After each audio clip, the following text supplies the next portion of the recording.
ایک جملہ ہے خوش رہیے خوشیاں بانٹیے. یہ اکثر جملہ میں عام طور پہ اپنی جو چھوٹی موٹی میری تحریر ہوتی ہے، جو میں اپنے واٹس ایپ چینل پہ جو ہم سے جڑے ہوئے کچھ احباب ہیں، میں صبح شام جب میں فرصت میں ہوتا ہوں تو کوئی 2 4 10 لائن لکھ کر کے اس میں ڈال دیا کرتا ہوں ایک پیغام کی صورت میں. تو اس کے نیچے عام طور پہ میں یہ جملہ ضرور لکھتا ہوں، خوش رہیں خوشیاں بانٹیں، یا خوش رہیے خوشیاں بانٹیے. تو میرے کچھ احباب نے مجھ سے سوال کیا کہ حضرت یہ جملہ آپ اکثر استعمال کرتے ہیں اپنی تحریروں میں، کبھی کبھار تقریروں میں بھی سنتے ہیں، تو اس جملے کے پیچھے کیا راز ہے؟ تو میں ان سے کہتا ہوں کہ بھائی یہ کوئی جملہ نہیں ہے، بلکہ یہ ایک اللہ کی بہت بڑی نعمت ہے. وہ کسی نے کہا تھا کہ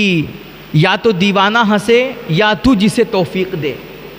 یا تو دیوانہ ہنسے یا تو جسے توفیق دے، ورنہ اس دنیا میں آ کے مسکراتا کون ہے. اگر ہم اور آپ کو اللہ رب العزت نے یہ نعمت عطا فرمائی ہے کہ اس گہما گہمی کے دور میں جب ہر طرف افراتفری مچی ہوئی ہے، اور آج کسی کو اتنی بزی دنیا ہے کہ مطلب کسی کو پلٹ کر کے کسی کی خیریت تک معلوم کرنے کی فرصت نہیں ہے، ایسے عالم میں اگر ہم اور آپ ہنس رہے ہیں، مسکرا رہے ہیں، تو یہ اللہ کی کسی نعمت سے کم نہیں ہے. اور اگر اللہ نے آپ کو ہنسنے کی مسکرانے کی نعمت عطا فرمائی ہے تو یہ نعمت آپ اپنے تک محدود بھی مت رکھیے، بلکہ اس نعمت کو اللہ کے دوسرے بندوں میں بھی تقسیم کیا کیجیے.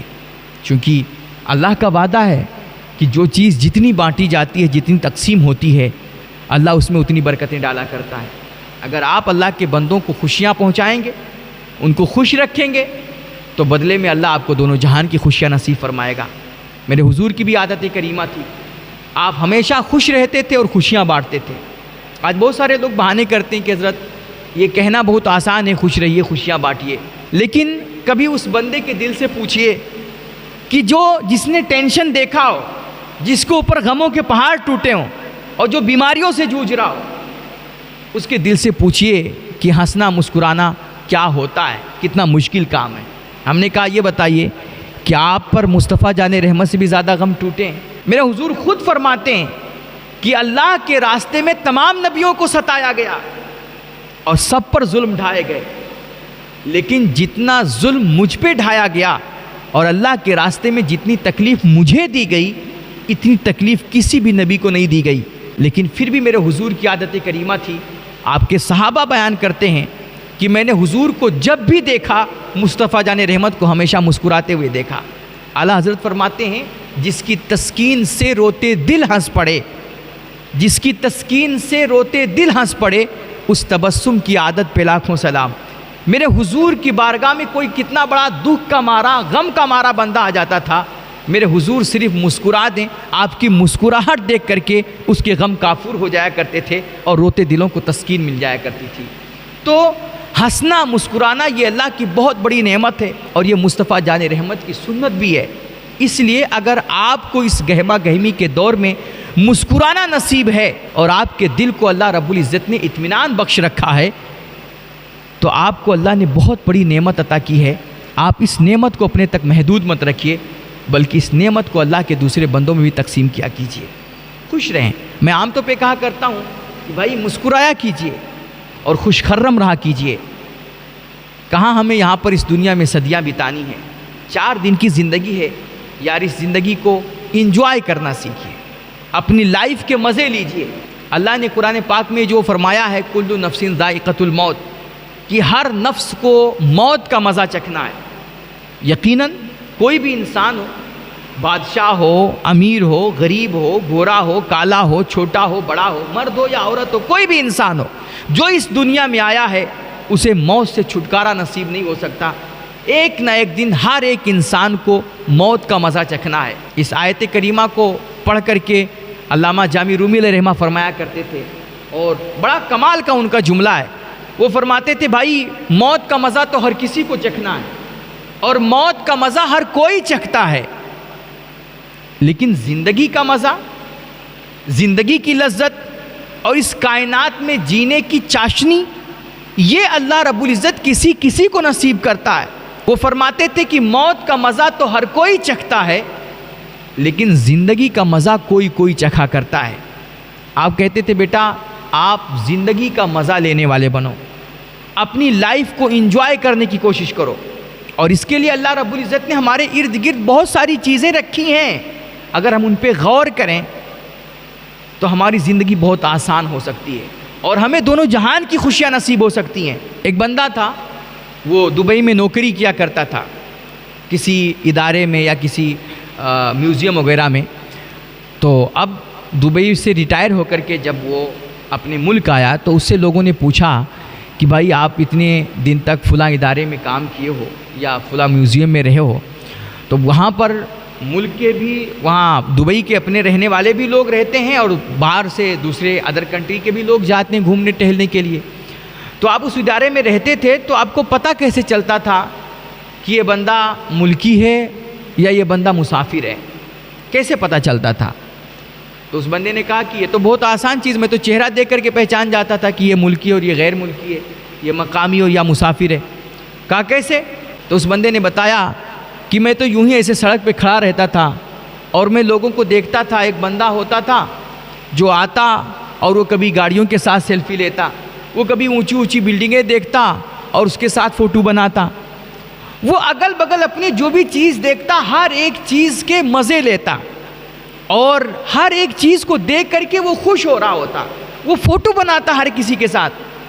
تو میں سمجھ جاتا تھا کہ یہ بندہ کوئی وزیٹر ہے، کوئی مسافر ہے، یہ یہاں گھومنے ٹہلنے کے لیے آیا ہے اور یہ اپنی زندگی کے مزے لے رہا ہے۔ اور ایک بندہ ہوتا تھا جو مطلب بڑے تیز رفتاری کے ساتھ اپنے گھر سے نکلتا تھا اور سیدھا منہ وہ اپنے آفس میں پہنچتا تھا، جا کر کے دن بھر بیل کی طرح کام کرتا تھا اور پوری دن کی ڈیوٹی نبھانے کے بعد جب ڈیوٹی کا ٹائم ختم ہوتا پھر اپنا بیگ سمیٹتا اور وہ پھر سیدھا منہ اٹھا کر کے اپنے گھر پہنچ جاتا تھا۔ تو میں سمجھ جاتا تھا کہ یہ بندہ یہیں کا ہے اور اس کو یہیں مرنا ہے۔ بس یہی حال ہمارا آپ کا ہے۔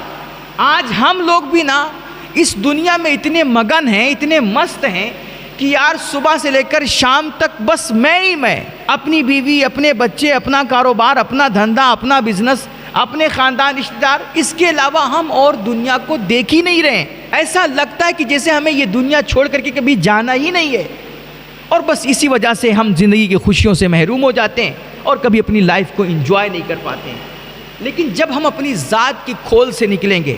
اپنی انانیت سے باہر آئیں گے اور ہم اللہ کی اس بنائی ہوئی کائنات میں جب غور و فکر کریں گے، اس میں تدبر کریں گے اور اللہ کے دوسرے بندوں کے دکھ سکھ کا جب ہم احساس کریں گے نا،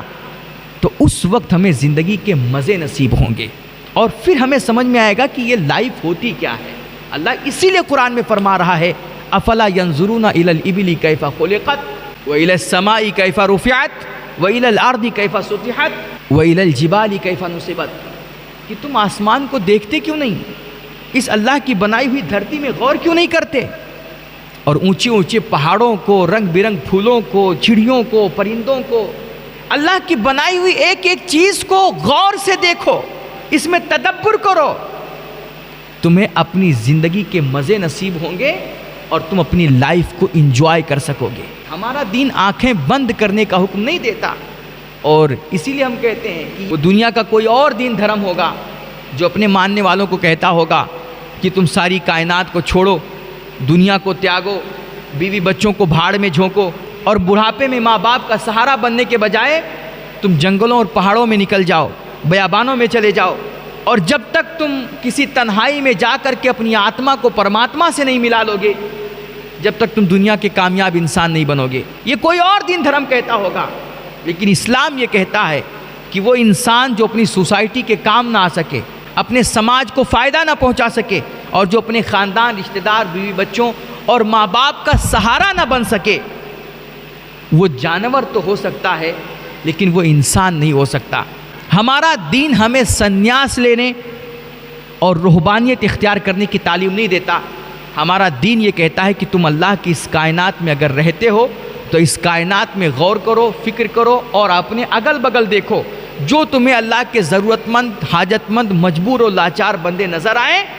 ان کی تم مدد کرو، ان کا تم سہارا بنو اور اللہ کے بندوں کو خوشیاں پہنچاؤ، اور اس دنیا سے نفرتوں کا خاتمہ کر کے، برائیوں کو مٹا کر کے اس میں اچھائیوں کو رواج دو، خوبیوں کو عام کرو، محبت کا پرچار کرو، اور اللہ کی اس بنائی ہوئی کائنات میں تم رنگ بھرنے کی کوشش کرو۔ اس طرح تم خود بھی خوش رہو اور اللہ کے دوسرے بندوں کو بھی خوشیاں پہنچاؤ. اور جب یہ کام کرنے لگ جاؤ گے تب حقیقت میں تمہیں سمجھ میں آئے گا کہ یہ زندگی کیا ہے، اس زندگی کی حقیقت کیا ہے اور زندگی کی اصل لذت اور مزہ کیا ہے.